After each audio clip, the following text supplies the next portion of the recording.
and I don't want to go too deep here, but I just, when you're there, do you like, because I don't, like I said, I'm new to all this, so forgive You're fine. my thing, but when I like, do you identify while you're there, like you're like, I'm like, call me woman, I'm female type thing, like you're Yeah, I saying, think when I feel like it's appropriate when someone's in drag to, well, I mean, you have to like talk to the person themselves, but like I prefer to use she her pronouns when I'm in drag, especially around the kids. right? And I've never really had a moment where I've been just like, now everybody, I'm actually a man. Like that's That's what I never was. happened. Okay. I'm just like, and if someone, I do remember when I was back in Oregon, there was a kid who was like, "Are you a boy?" And I'm like, "No, I'm a ham," because I was dressed as a ham, and that's just kind of like that's where the So that surface way thing you is. kind of, Yeah. yeah, And it's I'm not gonna I don't know. It's like there's nothing appropriate it's not the appropriate time for me to have that conversation with a kid. right, Especially without their parents involved. But right. like I have the right to like exist Mm-hmm. in like an amazing 1000%. yeah, in an amazing costume and like like hand out Halloween candy to children at the store Mm-hmm. or read them books or play them ukulele like and you can come or not and Right, it's exactly. fun and I think that if they have questions about it, then that's something that like parents need to be able to have a conversation with their kids Right, about. But like I'm not, there's right. I'm like showing up. I'm like, this is my costume because it Mm-hmm. is. I mean, this Yeah. is a costume to me, even if I'm not Mm-hmm. wearing something crazy. It's you know, let's talk about like how people can present themselves. Right, yeah. Like today, I'm presenting myself as a pink monster. Today, I'm Right. presenting myself as a ham. Today, Yeah. That today I'm like a flower. I don't know. that totally makes sense though. Like I think of like someone showing up that, maybe Mel dressed up as Frozen, and they're like, we're gonna read Frozen, Yeah, we're yeah, gonna, yeah. I don't you know. know. Like it's like people, cis women who just like dress up as Disney characters. Like, Yeah. are you actually Elsa? I'm just like, well, yeah, she's gonna say she's Elsa in that Yeah. moment. Like Santa Claus says, like the big Santa Claus is It's at like, the no, malls. I'm actually just Tina Yeah. from down the block. Like that ruins the magic. Exactly. Exactly. And I love that. I think that was one of the biggest issues on, because you have these two sides of, should reading with the kids be allowed or should it not? And I think that was like a lot of what people were confused about, was for some reason a lot of people jumped the gun thinking that you're showing up, you're reading books that are like, this is a guy dressed up as a girl, this is why you should do this, like, Yeah, yeah, putting this yeah. pressure on this. There's just like that, so much that confusion, and I'm just like, where are people getting these ideas? Hmm. Because I wasn't just, it was one thing to like read the articles, but then you just see the comments, and that's what people were assuming. And I was like, Right. this is why people are angry. So I was curious, because it begged me the question. I was like, yet still, even if you were right, even if you were like, I'm male and I'm dressed as a female because drag, is that so bad? I questioned myself, and personally, I was like, if you have, again, like we talked before the podcast, there's two parties, right? You're consenting to be there, volunteering. Parents are consenting to have them and their kids there Yeah. to take the readings and things like that. And so I'm like, if you have two equal parties, what is wrong with that? Because there's no one's forcing anybody, nobody's doing anything. If they are both willing to be there, then what is wrong with this issue? Hmm. And I agree. Well, as far as like the content of like books and things, I think it's a little more I don't want to sit here and just be like, no, I'm not telling these children to like do blah blah blah. Right. Because I'm not. Yeah. But also, let's talk about the what's a little complex. Okay, Right. things like kids are a lot smarter than we give them credit for, and I'll tell Right. a story. This last January, I had read this book. John Oliver had like done like a parody of this book that Charlotte Pence had put out about like their bunny, like their like the VP like Mike Pence's bunny. Okay. And Right. he's like, I think that this bunny's name is great. I'm going to write my own book about this bunny. And he called it Day in the Life of Marlon Bundo. And in the book, Marlon Bundo's gay and he meets another gay bunny and they like get gay married and stuff. That's Um, awesome. so that, like that, I read that book and I don't think there's anything wrong with that. But like the, they're like the last page in that book, there's like this like shared thought bubble as like cartoon characters often have of them like having like a baby bunny and like swinging them between their arms because that's what you do with small children. Right. And this kid says, and I said, I'm just like, oh, look, these, they're dreaming about having like a baby bunny when they get older. And this kid says, good luck with that. Like a kid. No, because he knows. Yeah. No, because he knows. Wow. And because he knows how things work. Right. And I'm like, that's fine. I think I just turned to him and was like, adoption is an option, sweetheart. Yeah. And that was the end of that.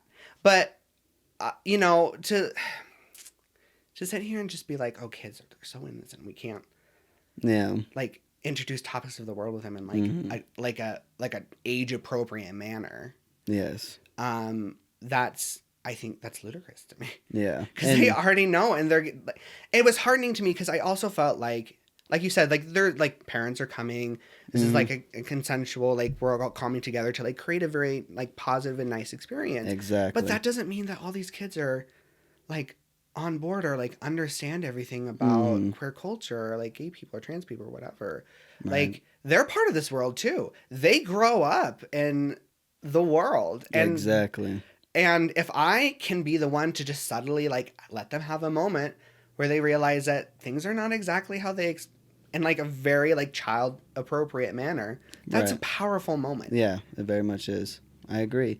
And so like a lot of the books are all the books or a lot of the books are all like have gay messaging? Actually rarely we do anything that's like explicitly queer. I remember one book where we read where this kid wants to like wear this orange dress to school and the other boys make fun of him and then he realizes that their opinion doesn't matter. Right. But like one of my favorite books to read is Joseph Had a Little Overcoat. Have you ever read that one? I haven't. It's just basically there's like holes in the pages and he like starts out with this overcoat and he every single time it gets worn out he like makes something new out of it. So it's just like I don't know, it's like a fun book. Or like what was that one of the other fun ones that I always read?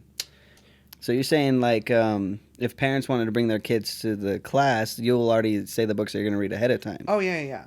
That's totally awesome. No, that's incredible. A couple months ago, I had done this one called "Don't Let the Pigeon Drive the Bus," and it's literally just inviting the kids to not let the pigeon drive the bus. Really? Like you have to yell at the book in order to make sure the pigeon doesn't drive the bus. That's awesome. That's great. That's great. Yeah. Anyways, I don't know. It's just like I'll just read like other books that are fun. Right.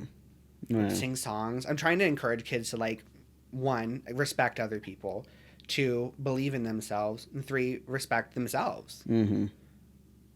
Yeah. And have fun. Yes, exactly. And I love that a lot because it's when people have a different viewpoint, they tend to, I think a lot of like anger comes from fear and it's not understanding, and which is exactly why I want to have you come on the show and talk about all this so we can dive in deep and see like all the details and what's going on for myself, others, everybody.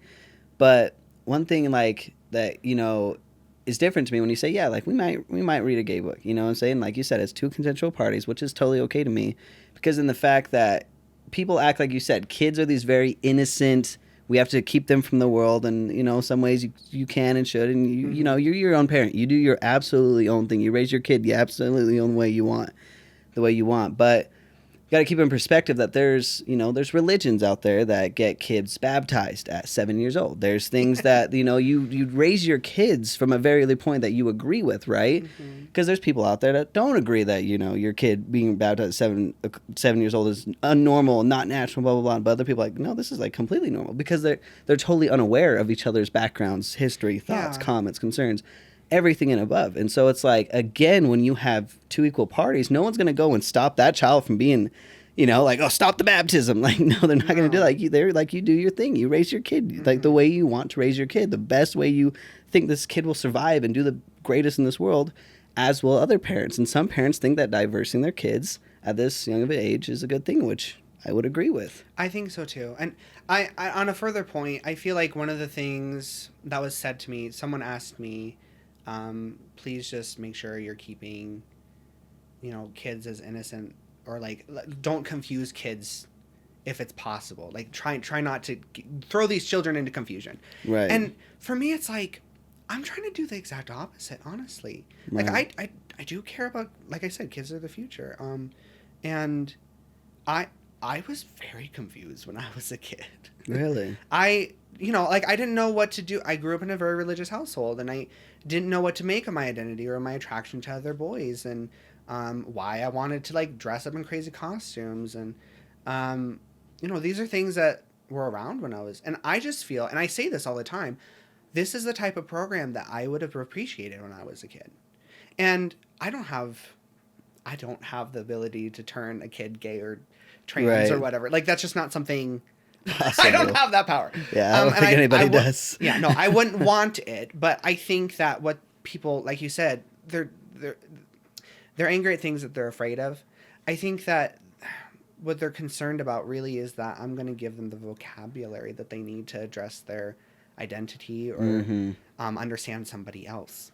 Right. I think that reading time does that in a very subtle way. It's like here are people, and it's not just me that I'm bringing in. I'm bringing all people of different races, people of different genders, people of different backgrounds. Yeah. Like here, these people are part of your neighborhood, and these are people that you need to respect. And you might find something that you recognize in yourself in one of these people, and that's fine. That's amazing.